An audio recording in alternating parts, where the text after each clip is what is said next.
타이에 대한 뭐 일반적인 상식 별다른 도움은 안 되는데 그래도 이제 기본 타이에 대한 상식 한 3가지 정도만 언급을 해드리려고 합니다. 일단 첫 번째는요, 보통 우리가 많이 착용을 하는 게 3폴드 타이지 않습니까? 사실 3폴드 타이를 갖다 핸드메이드로 하는 경우가 있나요? 이태리 몇 공방만 거의 뭐 그 재봉틀을 머신 다 쓰죠. 사실 그 3폴드 타이를 핸드메이드로 한다는 것 자체 큰 의미가 없어요. 사실. 그만큼의 어떤 가치 부여가 안 되기 때문에 뭐 스포데라타라든지 아니면 7폴드 타이 같은 경우에는 좀 그 핸드메이드로 할 수밖에 없는 부분들이 있으니까. 근데 3폴드 타이는 굳이 그렇게 할 필요가 없으니까 그냥 패턴이라든지 색상만 가지고 어느 정도 원단에 따라서 가격이 좌우되는 그런 경우가 많이 있는데, 이제 그게 뭐 영국산 원단이냐 뭐 이태리 원단이냐, 그래서 이제 원단의 재질에 따라서 가격이 좀 틀려진다라고 이게 기본적으로 알아두시면 될 것 같아요. 그래서 이게 넥타이 쪽에서 가장 비싼 원단이 어떤 캐시미어, 그 다음에 울, 그리고 실크, 그리고 코튼, 면, 그런 순으로 이렇게 되는데, 보통 우리가 넥타이를 살 때 보면은 그게 대부분 다 100% 실크죠. 거의 실크죠. 100% 실크. 우리가 사는 것들이 한 90% 이상이 거의 실크가 많이 좀. 근데 우리나라에서는 좀 그런 면이 있잖아요. 그러니까 여름에도 100% 실크, 겨울에도 100% 실크, 그거 가지고 구주구장창 돌리는 거. 근데 외국은 안 그렇다면서요? 외국은 겨울에는 실크 넥타이를 찬다는 자체가 외국에서는 약간 그래요. 저 사람은 왜 목을 저렇게 차갑게 할까? 겨울인데 반바지 입는 꼴이네. 겨울에 비닐자가 낀 그런 느낌이에요. 외국은 그래서 돈 좀 있으면 캐시미어 타이를 차고 그리고 울, 뭐 라나 타이를 많이 차는 편이에요. 근데 우리나라 같은 경우는 대부분 이제 그냥 실크, 3폴드 실크 타이를 가지고 이제 색상 끝까지 겨울에 실크 하고.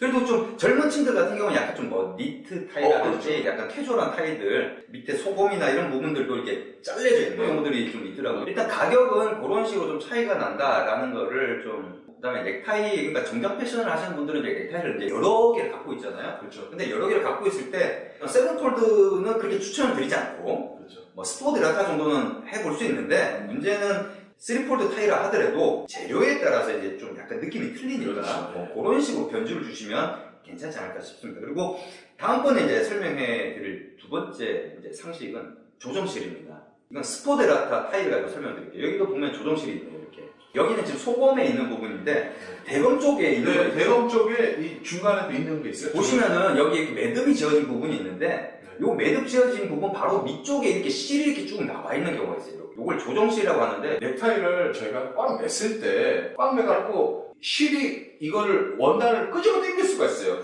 그러면은 막 틀어지고 약간의 여유분을 준다는 거예요. 우리가 이제 딤플을 맬 때 보통 이제 넥타이를 맬 때 이걸 꽉 매잖아요. 그렇죠. 꽉 매다 보니까 딱 맞게 이렇게 실을 갖다 바느질을 해버리면은 여기서 원단 자체가 좀 뒤틀리고, 그렇죠. 타이가 뒤틀릴 수가 있어요. 요런 것 때문에 여유분을 만들어 놓은 거거든요. 근데 이제 그게 이제 위치가 이제 대검 쪽에 있냐 소금 쪽에 있냐 이런 건데, 요거를 뭣도 모르고 잘라대는 세탁소도 있다면서요? 세탁소에다가 타일을 많이 맡기는 편이에요. 처음에는 이 조정실 딱 자르는 거예요. 실밥 나왔어! 이렇게 해갖고. 요걸 자르면 이거 실밥 다 터지나요? 이게? 그렇진 않아요. 왜냐면 막 이걸 실밥을 잡고 막 찔지는 않기 때문에 상관없어요. 근데 넥타이를 세탁소에 맡기신다면 넥타이를 세탁을 할 수가 있나요? 드라이 클리닝.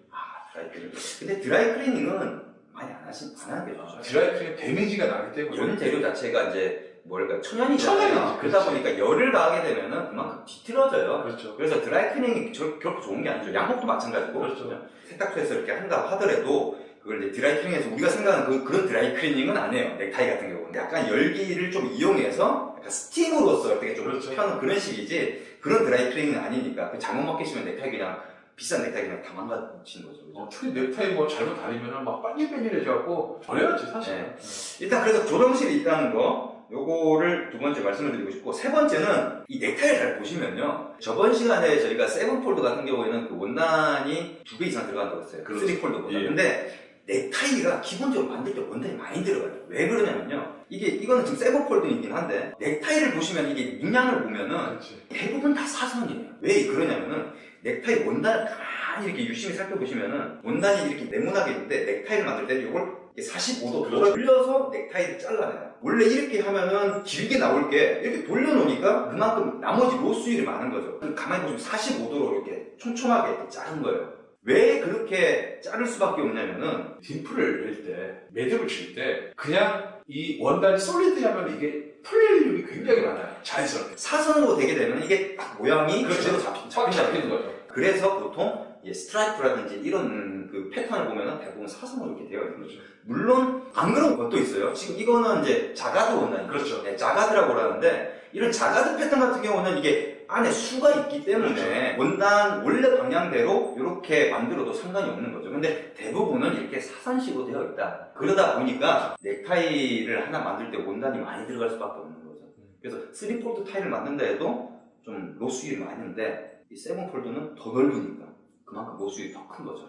근데 만약에 넥타이를 샀는데, 솔리드 넥타이를 샀는데 선이 일자다, 약간 의심해도 돼요. 재료를 아끼기 위해서 넥타이를 만드는 방식에서 약간 어긋나게 만든 거죠. 솔리드라고 하는 거는 어떤 패턴이 없는 그냥 민무늬를 말하는 그렇죠. 거죠. 이게 원단에 결을 잘 차선 45도로 되어 있어야지만 이거는 넥타이를 만들기 위해서 이렇게 한 거다. 그게 아니라 이렇게 세로로 되어 있다든지 가로 되어 있다면 그거는 넥타이를 만들려고 한 게 아니라 어떻게든 재료 아껴가지고 팔아먹으려고 만든 그렇죠. 타이인 거죠. 그러니까 그런 것들까지 상식으로 알아두시면은 넥타이 구매하실 때 도움이 되지 않을까 싶습니다.